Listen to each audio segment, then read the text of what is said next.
this day and age, we live in an era of misinformation that is actually perpetrated by some of the biggest mainstream companies. During the Charlie Kirk assassination, the Wall Street Journal published the reporting that there was trans ideology on those bullet casings. And then The Guardian reported that a classmate of the alleged shooter said that the alleged shooter was like this major leftist. Both of them walked it back. We have some major news that not many people are talking about it. We've had 3 mass shootings in the United States of America in the past 36 hours. Social media has democratized journalism in a way we've never seen before. We have some big news right now. I am here with Vice President Kamala Harris. Now, social media has just allowed us to finally have eyes on things that we never even would have before. And people are learning about things that they've never would have learned about but for social media. And I think it's just changed the way things are done now. Ready? Ready to roll. I don't want to take you away from your job. Why? Because I was watching you this morning. I was watching your breaking news. We have some big news right now. Texas Governor Greg Abbott is sending in the Texas National Guard for No King's Day tomorrow at the No King's Day protest in Austin, the state's capital. I was literally watching you break news, and then I'm like, oh, I get to go talk to him. Well, I'm excited to be here. Well, I'm more excited because I'm a fan, in full disclosure, not only of you as a human being, but of what you do, because it's what I strived to do when I was a young, beautiful baby boy, and what you're doing now and succeeding at, which is a very difficult job. So kudos. Let's get started. You're kind of the Doogie Howser of news, and that's a compliment. Douglas Doogie Howser is a whiz kid who breezed through high school in just 9 weeks. At age 10, he graduated from Princeton and then passed his medical board at 14. You started college at 14. George Washington Law School, you completed at 21. Yeah, it was a wild ride. You're a sharp cookie, we call that in the trade. Now, you're the son of Lev Parnas, who I want to get into later because that's a very interesting. When I was reading about you, I was thinking Napoleon said, conquest has made me, conquest must sustain me. And I used to say, kind of, because I'm a pithy, high functioning alcoholic, I used to say, alcohol has made me and alcohol must sustain me. And for you, it shot into my head, Trump has made me and Trump, therefore, must sustain me, because you kind of have this origin story. I put it actually at trauma has made me and trauma sustains me. Well, there we go. There we Yeah. go. I know lots of people where trauma built them into these extraordinary characters, and they hate the trauma at the time, but it's the springboard, it's the impetus, it's the differentiator. So there's a perfect place to start. Why don't we start there? You know more about this, and you've probably told it more times than I've had hot dinners, but let's start at the beginning. So your dad is a colorful character. I have a question, if I might. Mm-hmm. He defrauded investors, allegedly, from a company called Fraud Guarantee. Is that true? That is what the indictment said.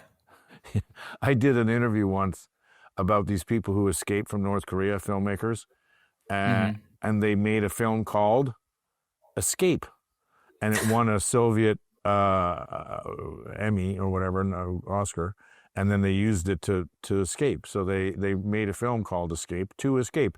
So calling a company Fraud Guarantee, there's not a lot of room for interpretation there.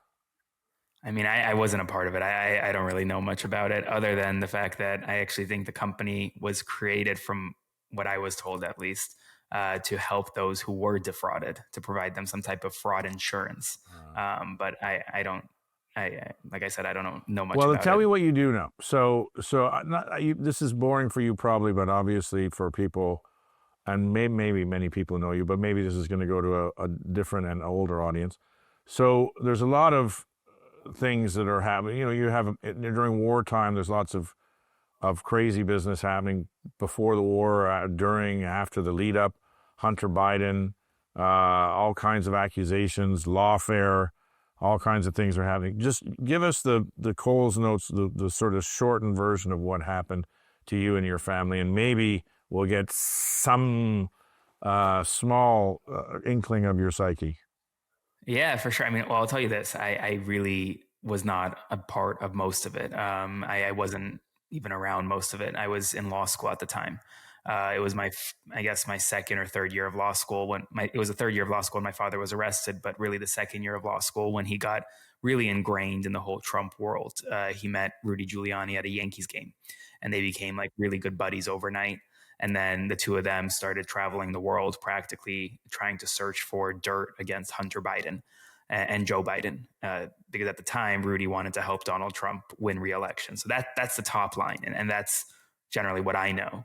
The intricacies and kind of the day-to-day stuff, I don't really know much about it because I was in school at the time. I was a law student, just trying to keep my head down and be my own person. The only time I saw my dad was actually when he would come to DC, and at the Trump Hotel, I would see him and Rudy. But other than that, I was a 20-year-old law student at the time. Sure. I'm not saying you had anything to do with it, that you're sort of a wheeler and dealer in the back rooms of Washington, D.C. yet. I'm saying that, but you know about it. So your dad meets Giuliani at a game. They start going to look for political dirt on Hunter Biden because there's all that bugaboo about his laptop and Ukraine and supposed grift. What happens then? From what I understand, they got very close together, and then they also got very close to Trump himself because Rudy was kind of the conduit between my dad and the president at the time, right? So Rudy would talk to Trump because if you recall at the time, Rudy was also Trump's personal attorney. He was handling the Russia investigation stuff. And so he would talk to Trump every day. And then my dad would talk to Rudy every day. And there was, from what I gather at least, that there was always this understanding that kind of Trump knew what they were doing and kind of searching for this dirt against Trump's political opponent. Right. Okay. We got it. But then what happens? Then he gets arrested. I mean, he gets arrested for what?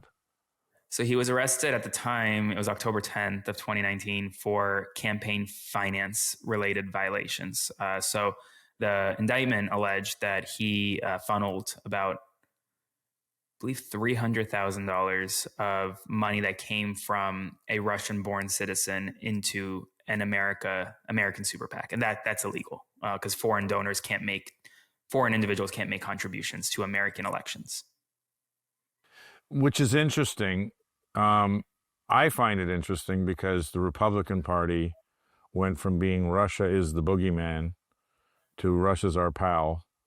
And, Trump specifically with Putin, although now they've gotten a bit more, I think, artful in their sort of, they're not hugging each other publicly, which causes some dismay in the world.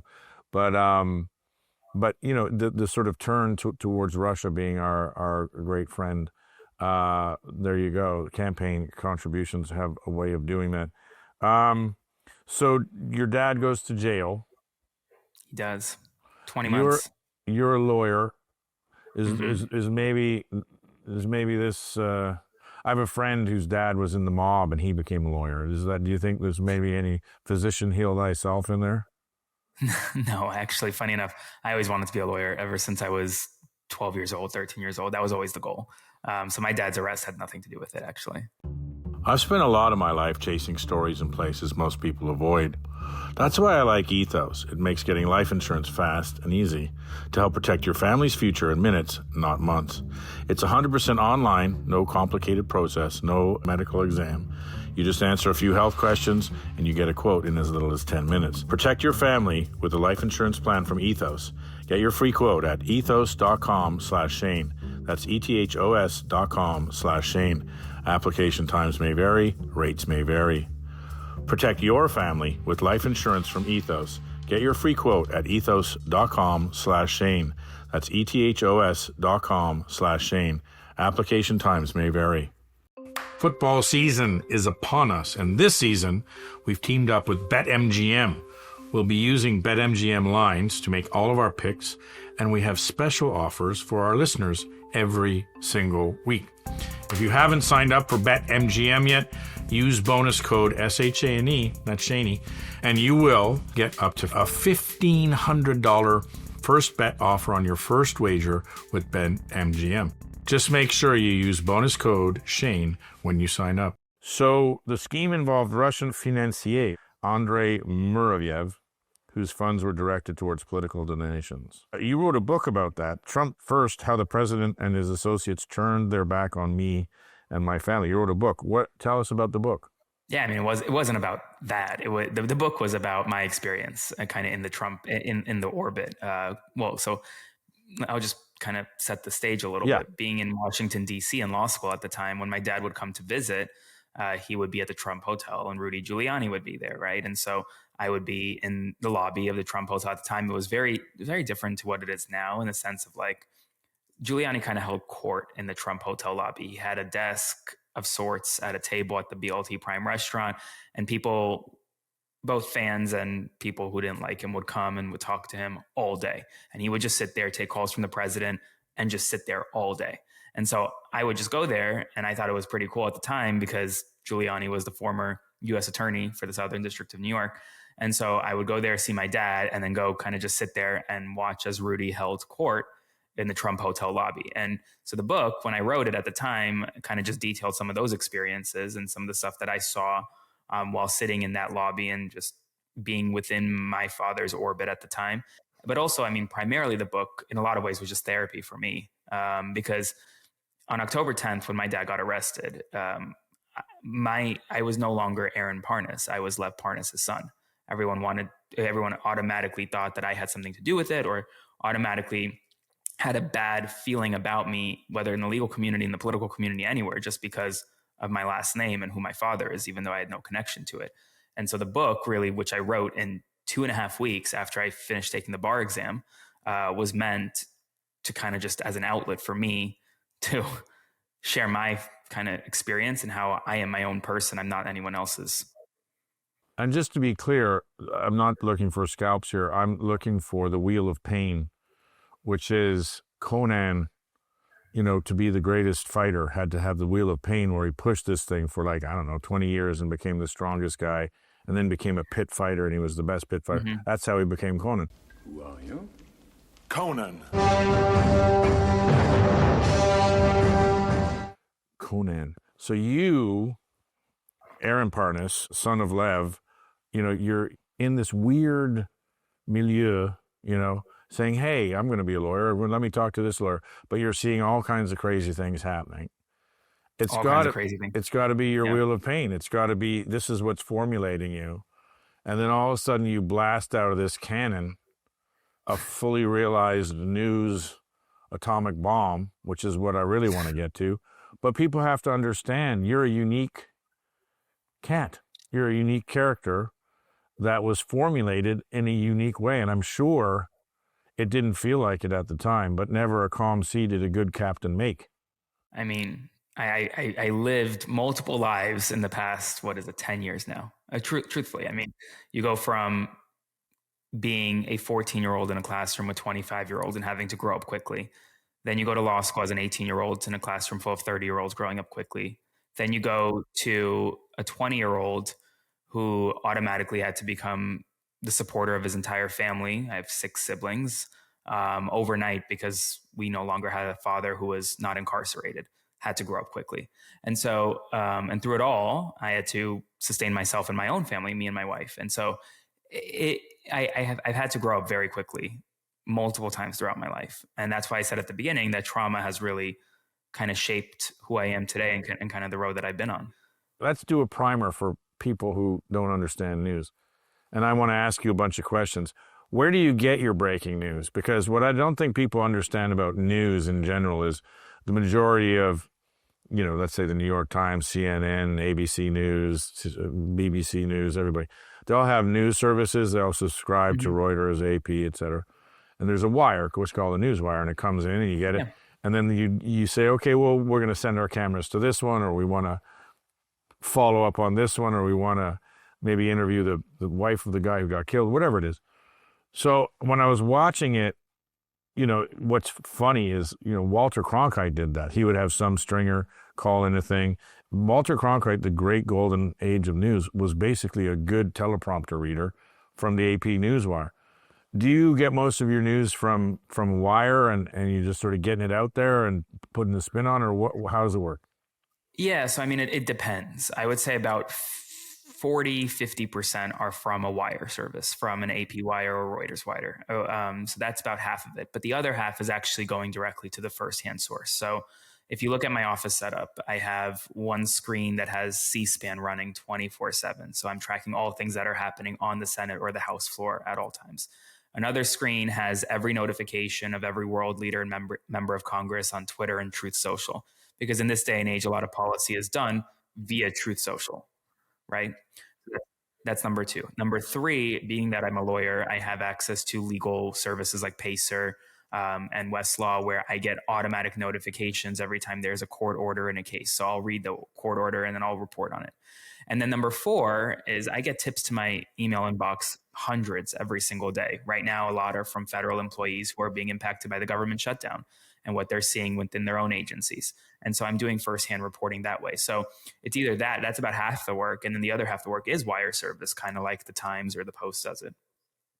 Yeah, I mean, the good thing about wire service, and I wanted to get this to you, I mean, obviously news has become incredibly partisan, which everybody knows, but that doesn't just mean that you have a point of view. It means you have enemies who are looking to take you down. In the industry, we call it taking a scalp. It's a terrible. I think it's actually a sort of runoff from the political world. The political world has become so partisan and so kill your enemy that, and we hire our press people, our PR people from and writers from the political world, and they've become, again, trained to be assassins. But your death would come from, let's say, getting a fact wrong or getting a story wrong or something.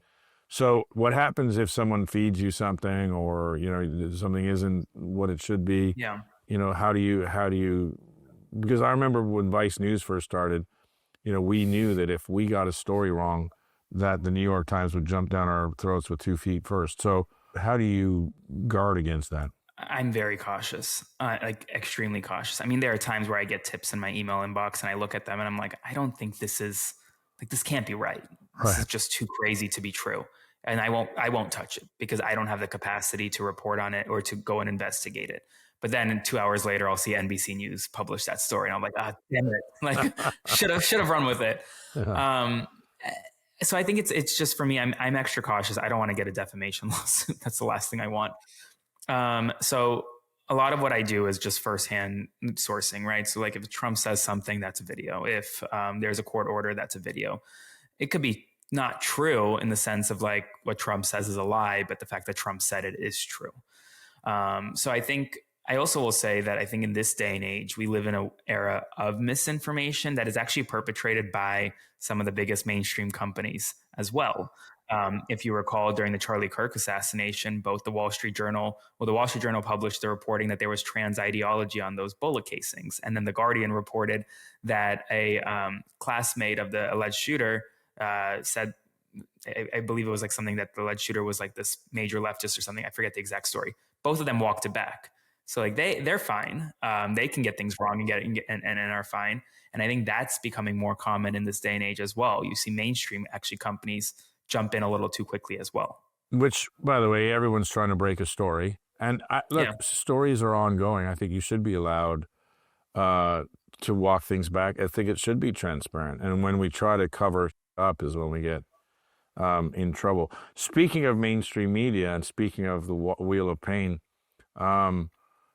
you were dissatisfied with the reporting out of the Ukraine that mainstream media was doing. So you decided, hey, I'm going to do it. The reason why I resonate with this is exactly what happened with Vice. By mistake, we were shooting the only heavy metal band in Iraq. We're in Baghdad. We're here to interview the only Iraqi heavy metal band called Akras Sakauda. We happened to be there when Bush W. did the whole mission accomplished thing. And the war is over, and we were in the red zone, and everyone was shooting the hell out of each other. And we said, I don't know that the war is over. And we kind of got thrust into it because we were all over the world filming this stuff. You'd be like, we're here, and this isn't the story that they're telling is not the story that's happening on the ground. famously in Afghanistan. We were there and we said, look, when the Taliban's going to have more land and territory than when we came in. And everyone said we were both artists and this and that. And of course, it's what ended up happening. I've spent a lot of my life chasing stories in places most people avoid.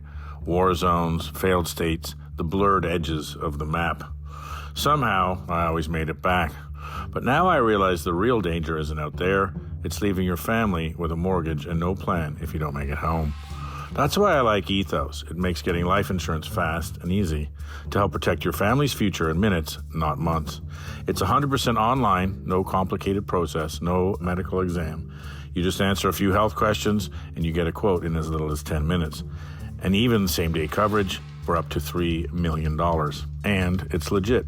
Business Insider named Ethos the #1 no medical exam instant life insurance provider. Protect your family with a life insurance plan from Ethos. Get your free quote at ethos.com/Shane. That's ethos.com/Shane. Application times may vary, rates may vary. Protect your family with life insurance from Ethos. Get your free quote at ethos.com/Shane. That's ethos.com/Shane. Application times may vary. Tell us about what was it about the reporting on the Ukraine that frustrated you to the point where you said, you know what, I'm Doogie Howser of law, but now I'm going to take my super skills and go out and be a journalist? Yeah, I mean, it was a couple of things. I think the first is that the media in America, when it came to Ukraine, didn't explain Ukraine properly, right? They didn't understand. It really seemed as though they were explaining what was happening in Ukraine to an audience of journalists, not to an audience of everyday people, because the average American can't point out Ukraine on a map. And that's not saying that to degrade them. I'm saying because no one cares about what's happening in Eastern Europe. The average American doesn't. And so I wanted to kind of bring that different perspective, because I would be hearing from my folks on the ground in Ukraine, my family there, and they'd be just saying, like, what you guys are being told is so dramatically kind of sane washing what is happening actually here. Because what many people don't realize is that the war in Ukraine didn't start in 2022. It started in 2014. And if you don't look at the entire conflict through that lens, you get things, you frame things improperly. So that was number one. Number two is the speed at which cable news here in the United States was getting information out just wasn't fast enough to me. For example, there was a story that I feel like I think I actually may have broke because my family was on the ground. A Ukrainian journalist had told them that President Zelensky was told to leave Kiev. I think it was like the day before the invasion happened, or maybe the day after. Well, it was like within 48 hours of the invasion. He was told to leave because Russia was likely to capture Kiev. And I made a video on that. And a lot of people were like, where are you getting this? Where are you getting this? And I was like, well, from folks on the ground who actually heard this from Ukrainian people. It took mainstream media, I think, like 4 or 5 hours to report on that. And I get it. They have their layers of vetting and their layers of like making sure everything's accurate. But I really felt as though when my family was under attack, they weren't doing them justice. And so I just did. It wasn't ever. I never wanted to be a journalist. It was never to build a career off of this or make money off of it. I didn't make a penny off of my Ukraine coverage. It was really just to kind of do my family justice on the ground and do justice for the millions of Ukrainians who were displaced during the first several weeks of the war. But that resonated with people, much like our stuff did in Iraq, because they're not a lot of trusted or believable information sources coming out. I don't think people understand when a war happens, there's a clampdown, and there's narratives, and the narratives are pushed out, and anything that goes counter narrative is suppressed. 100%. But your, even though it was counter narrative, was accepted because it resonated, because it was the truth. Well, but I tell everyone that social media has democratized journalism in a way we've never seen before, right? If TikTok was around during the Iraq War, I think we would have seen what happened with me in Ukraine happen with other people in Iraq. Same thing with any conflict in history. Social media has just allowed us to finally have eyes on things that we never even would have before. And a lot of Americans, it's interesting, a lot of people my age, especially I'm 26, scroll TikTok every morning for an hour and every night before they go to bed.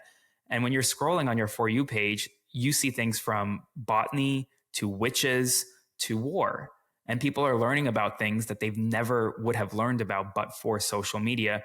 I think it's just changed the way things are done now. Yes, I agree, which I have a bunch of questions that I want to get into. I just, as you're saying that, it was like, I think the change happened. It was during the Vietnam War, where everybody just said whatever Westmoreland wanted them to say.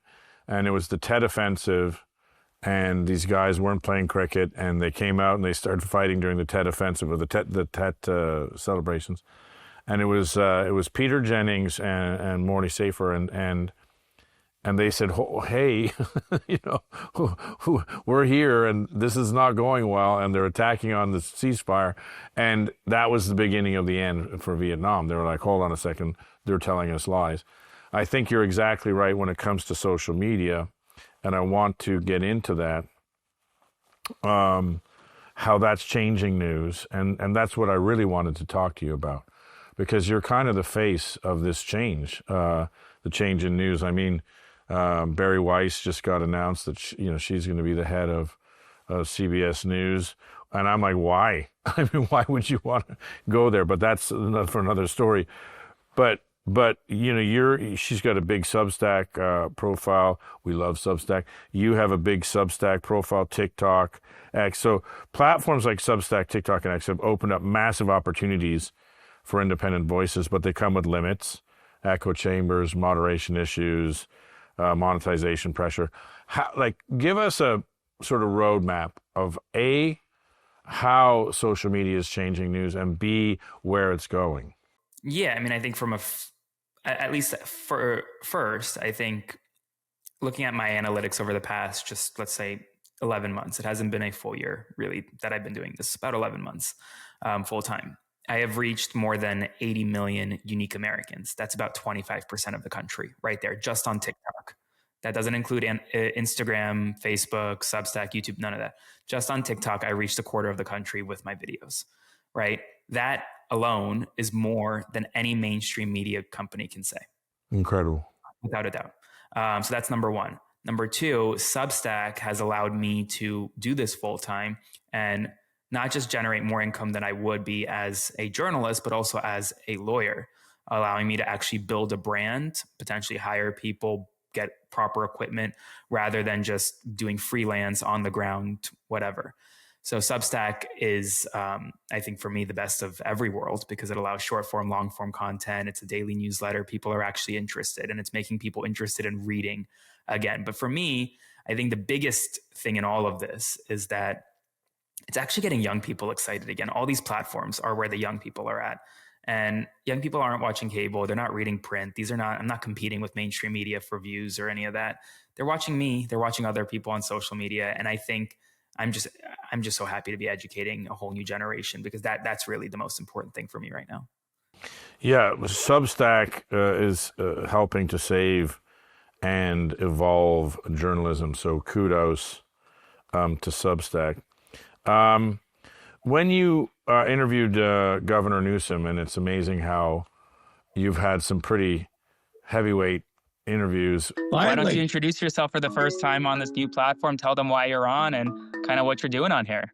I'm on because you're on and others are on and people are having two-way conversations. You brought up this idea, which I really like, which is reaching people outside your bubble, which he sort of took to heart because he started appearing with Steve Bannon, who, as they say in West Virginia, is like the devil in himself. And so, how do you decide on like approaching different side of audiences? Or, I mean, in this day and age, it's like your politics is like your sports team. Like people are so fanatic about it. And like, no, I won't listen to anything about the Philadelphia Flyers.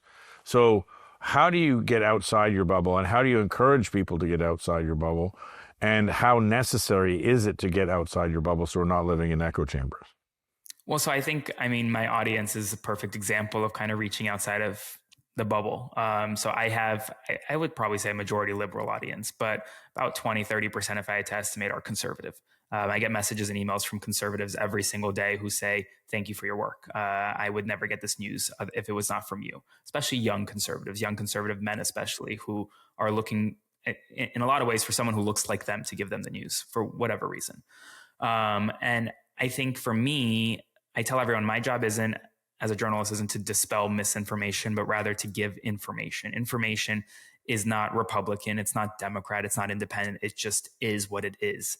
If you don't like the information I'm giving you, you don't have to not like me. You don't have to like the information, right? And so I just stick to the facts. I don't give my opinion on things, as I very rarely do. And that's why when I say, people make fun of me for this, but I say I want to bring back the Walter Cronkite style of reporting, because he didn't give his opinion on things only one time, and that was Vietnam. For it seems now more certain than ever that the bloody experience of Vietnam is to end in a stalemate. But it is increasingly clear to this reporter that the only rational way out then will be to negotiate, not as victors, but as an honorable people. And the only time I've given my opinion was on Ukraine. And so I try to keep my opinion out of it. If I gave my opinion, I have plenty of them, but I won't. And I think that's why I am reaching more than just liberal audiences. And I think that that's really important. For me, I think the biggest problem in American society is the fact that civics, media literacy, and ethics aren't taught in all schools across the country. I think if there was a curriculum in place where students who spend more time in school than they do at home every day are taught these fundamental tenets of media literacy, ethics, how to talk to one another rather than just fight with one another over politics, we'd be much less divided as a nation. So Here. It's become, like, I bring up sports because it's become like, this is my team, and I believe in this team no matter what happens, and I believe in what the fans of that team say. No matter what happens, there are no facts that are against my team. So I think that's super important, and I agree with you 1,000%. The lack of understanding of the political process, the lack of understanding of civics and how government works, and to go back to the Ukraine, the lack of, as America is playing and has been as the sort of hegemonic political power, global policeman, and the lack of understanding of geopolitics is just astounding. It is scary. Yeah, it's scary because we are the ones who are enforcing policy, and that policy, as you said, is being made in many cases by social media, where the uninformed are the ones who are dictating policy. 100%. I mean, when you look at any major conflict, even in the past decade, whether it's Israel, Gaza, Ukraine, Russia, I mean, even what's happening with like the Uyghurs in China, there's these conflicts and these issues go back decades, sometimes centuries, right? You can't solve a conflict in 60 seconds on social media. Especially when you know nothing about it, or you know what the sports team fans told you about Literally. it. Yeah, exactly. Okay. This is all great stuff. You're a lawyer and a journalist. What do you think about this new, it's probably not new, but maybe the amount of it is new, the sort of tonnage of it is new, the sort of lawfare, the courts becoming, well, we're just going to sue each other. We're going to sue you in the Supreme Court. We're going to sue you in the Circuit Court. We're going to sue you for this. And suing people is just a way, I'm going to make your life unbearable. And again, I could talk about tort reform for this whole bloody... I could too. I'm right there with you. But it just seems like lawfare has become the sort of byword of this administration. And to go back to your point of, social media, the greatest gaslight of all time was the Trump campaign was just saying bullshit. And then they said, well, that's fake news. And then he just went, genius. He goes, no, you're fake news. What you do is fake news. So then the liberal mainstream media became fake news, which, by the way, they bought into and it was self-fulfilling prophecy, sadly. But now, because of the sort of downfall of mainstream media or trust in it anyway, it's become lawfare. What are your thoughts on this sort of new type of fighting the political war? Well, I think it's lawfare by necessity. I mean, I think we live in a country right now where the institutions that are meant to protect us have failed us. The major media companies have failed us, right? By just settling with Donald Trump over defamation claims. When would, if George Bush sued ABC News over a defamation case, they would have fought him like hell. They would never have settled for $16 million. And the fact that we're seeing it now is these companies are afraid. Institutions like colleges are afraid of what's happening with the administration because the administration could easily pull the plug on research funding and other federal funds and grants. And so it's really lawfare by necessity. When the Trump administration does something that is objectively unconstitutional, the only recourse you have is the courts. It really is. And I mean, I have my problem with our legal system. I have plenty of problems with it, but it is working in the sense that it is blocking unconstitutional policies, and there are judges who uphold Trump policies when they are within the bounds of the law. The Supreme Court of the United States, everyone thinks they're the big boogeyman of the world, but in reality, they take maybe 80, 90 cases per year. Trump has lost hundreds of cases just in the past 10 months, and it has had, rulings that weren't favorable, hundreds of rulings. The Supreme Court's only ruled in favor of him 10 times, 12 times. So it's like there's a lot of headlines that are being propagated by media because it drives clicks and it drives revenue. But when you look at the nitty gritty, this kind of legal battles, I mean, they're necessary, and the administration's losing because of how necessary they are. Yeah. When I talked to Obama at the end of his presidency, I said, what keeps you up at night? What makes you afraid? And, you think it's going to be China or, Russia's, decreasing control over their arsenal or something. And he's like, the lack of faith in our democratic institutions and the rule of law. I have really progressive policy beliefs, but I'm more conservative when it comes to our institutions. I've seen enough around the world when it comes to the results of complete revolution or upheaval to know that it doesn't always play out real well. And the fact that we're undermining them to the point where, these old ladies have stood by us through many tests of our democracy, and they seem to be being bashed to the point of no return. And I know you have some thoughts on that. What do you think about that? I agree 100%. I mean, in the sense that I think that, and it's interesting. I'm 26. Most of my generation doesn't remember the Obama presidency. When you make that statement, yeah, I mean, it is. And so it goes back to my original kind of thought in all of this is that we are living in a very new normal, a normal where institutions aren't being upheld, where democracy is on the line in many respects. A lot of people want to drag us back to the Obama era, to the Bush era, to the Clinton era, that normal, where people can disagree with each other and then go get drinks afterwards. You can't tell us that when we don't remember that. We've never lived through that. So interesting. Right? And so this is our normal. Our normal is Trump 1, Biden, Trump 2. That is our normal. And we grew up under Trump. And so we have to, instead of trying to go back to the Obama era where institutions did protect us, we have to live in and adapt to this new normal where institutions are failing us, and understand that moving forward, if institutions aren't there, then we have to do something about it, and we have to fight back in a way. That's why I like to talk to cats like you. I've never thought about it that way, and it seems so simple. I also realized that all my cultural references, for example, Doogie Howser, no one's going to understand, which is sad. I don't know, Scooby-Doo, he's a dog, he's a detective. In any case, that's just fascinating that, look, it's a different paradigm, it's a different audience with a different shared history. By the way, I've never even thought about that, so thank you. You've opened my brain. I hope I can open up other people's brains too, a little bit. That's why these conversations are important, I think.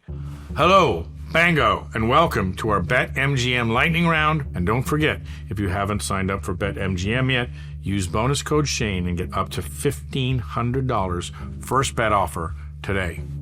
Democracy, 5 years, 10 years, or are we already toast? What's the line? How long do we have, baby? Oh, a lot longer than you think. Democracy is going to be around a lot longer than people think. If you had to bet anything on one institution still being trusted in 20 years, is it media, courts, government? Where's your money going?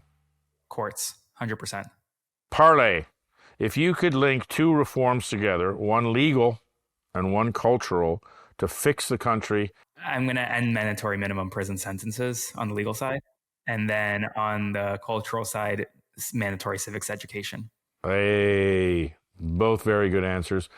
You move in a very partisan world online. What's one belief or viewpoint from the other side that actually surprised you or made sense? That's a good question. Well, here, I'm going to give you a bit of a cop-out. I stay in the center, so I don't have what's the other side? You're 50-50. You're playing backrat. You're not playing craps. I like it. Generational parlay. Who's more delusional? Gen Z thinking they'll change the system, or Gen X thinking they already did? Sorry, Gen X. You made the system a lot harder for Gen Z. Gen X, we f***ed it up just as bad. We used to blame it on the boomers. Okay, last one. What's worth more in 2025, a breaking story or a viral meme? A breaking story, without a doubt. See, we teed that up for you. Speed. Speed kills. Speed is of the essence of what you do. How important is it to get stories out in a timely fashion that are factually correct? Well, I'll ask you the same question. Well, we both know the answer, but like, how do you seem to get them out faster than anybody? This was my setup to that seems to be your superpower, that you're on this stuff right away. You're getting it out there. Your audience is getting it right away, so they can go to the water cooler and say, actually, that's not true. What's happening today in Austin is because blah, blah, blah, blah, blah, because I watched it this morning when you were telling me. Because perfect is the enemy of good. I think a lot of people want perfection in the content they produce. I don't care what I look like. I don't care if I have a spelling error. I don't care if I misstate a word and improperly say it. Who cares? Right? Yeah. And I think that just get it out there. Yeah. Really get it out there. You built a big following very rapidly. It was incredible by explaining politics through a clear, often progressive lens. How do you respond to critics who call you partisan, and where do you draw the line, between disinformation and sort of fighting for a side, if you would? I mean, I'll say this: anyone who claims they're 100% unbiased is lying to you. There's no one's 100% unbiased. People can call me partisan. I don't care. I mean, for me, I just try to stick to the facts as much as I can. And I think where people may call me partisan is where I use facts to prove a point. So if I say our institutions are failing us, that may seem partisan. But if the facts back it up, that's just the truth. And I tell all those folks, as their dear leader, Ben Shapiro, once said, facts don't care about your feelings. And neither do I. Their dear leader. It's all about the facts. You've been called the left's Joe Rogan. Do you see that as a compliment or a lazy comparison? And more broadly, what do you make of this new era where influence isn't about institutions, but it's about personality and reach on social media? Yeah, I'm not Joe Rogan. I'm Aaron Parnas. I don't want to be Joe Rogan. I don't want to be the left. The Joe Rogan of the left. Which, by the way, hold on, just before you go any further, you know that they're out there, the Democratic Party, they're looking for the Joe Rogan of the left. And the irony is, the irony is Joe Rogan was left until he got pushed right. But I'm saying that they're calling you the potential Joe Rogan of the left. People forget Joe Rogan supported Bernie Sanders. Right, for sure. Yeah, I mean, no, I don't want to be the Joe Rogan of the left. They can go find another person to do that. Joe Rogan is a Fear Factor host turned podcaster. He's not a journalist, but he does his work and it works well for him. But I'm not trying to be him. I'm trying to be something different in the sense of I really do want to stay as neutral as possible. And I think for me, to the second point, it's all about authenticity. Yeah. When are you going to see Jake Tapper in a robe and a face mask making a video talking about the news? You never will. Yeah. I'm happy to do it. When are you going to see Caitlin Collins? We're filming a 60-second video about Trump in Alaska in the bathroom in Air Force One on 35,000 feet in the air because that's where she needs to film. Won't happen. I film in the airplane bathroom every other time I'm on a flight.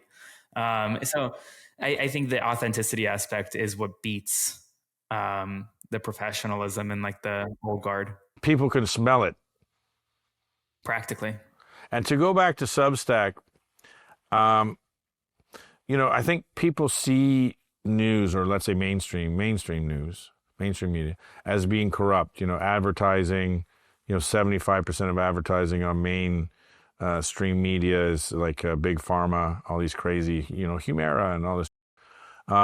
Whereas Substack, you're just doing it for yourself, directly to the audience, and so it's perceived anyway, and maybe it's true, as more pure and sort of not at least potentially as corrupt. Do you think that that's the future of news? I don't know. It could be. I think Substack's it's still in its infancy. I also think that Substack has a cap, right? Because it doesn't have a natural algorithm that pushes content. If you're not generating that reach on your own because of who you are, like the name that you've already built yourself, it's very difficult to start on Substack. Whereas on TikTok, anyone can go viral at any time. So because Substack doesn't have that natural algorithm, I don't know that it's the future, but it very well could be. I do think the push towards independence, though, is the future. That you're going to see more and more people doing the opposite of what Barry Weiss is doing. I mean, listen, $150 million, that does wonders, but... Sorry, explain, unpack. Barry Weiss is going from independent to mainstream. Right. I think you're going to see a lot more people go mainstream to independent. Oh yeah, for sure. Well, she was mainstream, then went independent, then went back to mainstream. Right, exactly. She was incredulous about the mainstream, and now it's going back to even more mainstream. Like I said, $150 million does wonders. So you've talked a lot about living in this cycle of outrage and information, which for a lot of people kind of is addictive. It's addictive like a drug, outrage, fear. In a time when everyone's turning to like meditation, therapy, psychedelics to stay sane, how do we keep ourselves from being plugged into rage and fear every day? By taking a break. I think people need to get off social media every now and then. But you just said social media is the future of news. Of course it is, but that doesn't mean it has to be your entire life. Right. I think every single person watching this should get off social media when they finish watching this and go to their neighbor and knock on their door and just have a conversation. Most people don't even know who their neighbor is, right? If you can't have a conversation with your neighbor about not politics, about just regular everyday life, then that's a problem. So I think that really understanding that social media, while it is the future, it isn't real life. If we have that understanding and then get off social media a little bit and take a bit of a break, I think that's how you get out of the rage cycle, because you can doom scroll on social media for hours. Yeah. You have to meet people that, every time you go anywhere, like I spent a lot of time in Afghanistan, and obviously the Taliban are portrayed in this, and you go and you meet the people, and the people are lovely. Like you go to North Korea, and in North Korea, they're just smiling, happy. They're just happy to see you. I mean, maybe they have to be. Well, maybe, but I don't think so. I think there's political regimes in like Iran has a very harsh and anti-American regime, but if you go to Tehran, it's like they love America. They all have satellite TV. They all have, relatives in London or in LA. And, I was talking to Scott Galloway, and he was like, yeah, you never meet more American people than Iranians. Cosmopolitan city, they know all kinds of stuff about all kinds of things. And all we hear about is the regime. And that's the same thing with America. I mean, when I travel around, the world, everyone has a lot to say to me about America. And I'm like, let's go meet the people. I mean, the people are lovely. The Americans are the nicest, most hospitable. Come to my place. We'll have barbecue. We'll drink beer. And you have to go meet them. That's a very simple but very crucial point. Go meet your neighbors. Go talk to them. I think we've lost, the art of dialogue and talking to people, and maybe, coming to understand each other a little bit more. I mean, it's sad. It's funny. I mean, like people some people don't like the fact that I'm friends with Republicans, right? They don't like that. Some of my closest friends are Republicans. Who cares? Who cares? We're not defined by our political party, right? We shouldn't be. We at are, least but we shouldn't be. Every conversation I have when I meet someone new is never like, who did you vote for? Or like, Yeah, where do you and stand on this issue? If Just like, we how live are in a you? democracy, that should not be something that has ramifications. A, B, speaking of talking to people, I remember, to go back to presidencies that nobody remembers, Obama was, when we were doing the last 6 months of his presidency, he was just fuming about the Tea Party and the Republicans and that they wouldn't give him a single vote, and Kevin McCarthy and all this stuff. So we went to go to talk to Speaker Boehner, and who had just been ousted by the Tea Party. This is a right-wing conservative guy. And he got ousted by the Tea Party because he went to talk to Obama. Because he's the Speaker of the House. His job is to go talk to the president. Yeah. And he got kicked out for even talking to him. And Yeah. this is the problem I think we have, is we become so partisan, A, and B, that partisan echo chambers, and then C, that sort of rage, the rage against the dying of the light, that we become addicted to it. To go back to this conspiracy theories and echo chambers, you kind of spend your life, or part of it anyway, debunking false narratives. Why do you think conspiracy culture has become so seductive, especially for younger people? And is it just misinformation, or is it a symptom of deeper distrust in power? Oh, it's because people don't trust power, 100%. But this isn't new. It's not just among young people. If you look at public polling of trust in Congress for the past 30 years, it hasn't broken 20% most times. Americans don't trust powerful institutions, and they never have. And so social media has just empowered that distrust, because now you can say something crazy and conspiratorial and it will go viral. Same thing back if you said something about conspiracy theories in 2000 of like men living under the earth or whatever, like the .com boom, whatever that was. If we were living in 2000 with the social media that we had now, that would have gone billions of views. And it would have been like much bigger. And so I actually don't think it's that new. I just think that it just stems from this lack of trust from our institutions. Yeah, I'm always astounded when I talk to younger people about the givens, i.e., I saw it on social media, my friend then referenced it, therefore it's a given. It's the truth. Yeah. And the amount of conspiracy theories that are now the truth and just a given it's like shocking. I'm like, yeah, that's 100% bullshit. And I'll go through why it's bullshit. And they're still not going to be, because they discovered it themselves. Anyway, I know we don't have a ton of time. You're a busy man. I got a couple questions and then I'll let you go. But I wanted to talk, this is interesting because you brought up, this is a different generation. We don't even remember Obama, which to me is shocking. But for Gen Z, I mean, it is the first sort of native global generation. And even though they don't understand it or don't have a history in it, they care about Gaza, they care about Ukraine, climate, AI, but are kind of detached from traditional nationalism or patriotism in the traditional sense. And or this whole feeling of, and globalism has gotten a sort of bad rap. Yeah. And how do you deal with that sort of schizophrenia of Gen Z being like, what I always find interesting is Gen Z will have incredible opinions about Ukraine or Gaza or what have you, China, and never have been there, nor has anyone they've known ever been there. Well, that's why I only report on things that I know. So like Ukraine, I have family there. I know the history really well. Gaza, I've been to Israel. I've been to Palestine. I've met with Palestinian leaders. Like I know the area well. I've been there. I've seen it from my firsthand. And so, and here in the United States, I report on legal things that I know about. And so when people come to me on my platform, I want them to get information that is coming from a very credible and trustworthy source. I'm not going and reporting on Nepal, for example. I don't know anything about Nepal. And I could do my research and I could spend the time and learn it. I just don't have the time to do it. There are other journalists out there. You should have more than one source. Sure.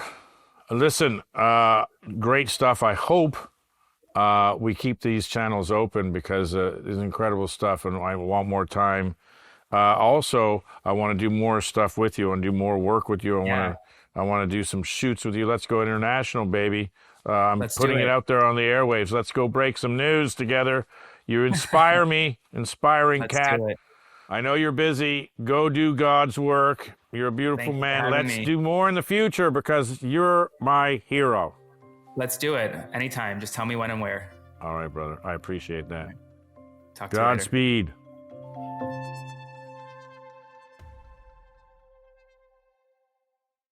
Hi, it's Shane Smith. I wanted to let you know about my new Substack. I'm shanesmith.substack.com. Now, I'm going to be posting a lot of new content there, from extended versions of this show to behind-the-scenes stories from my adventures all over the world with Vice. Now, the best part, it's free if you sign up now. So go to shanesmith.substack.com and enter your email. That's it, shanesmith.substack.com. Or click the link below, which rhymes with Bazango.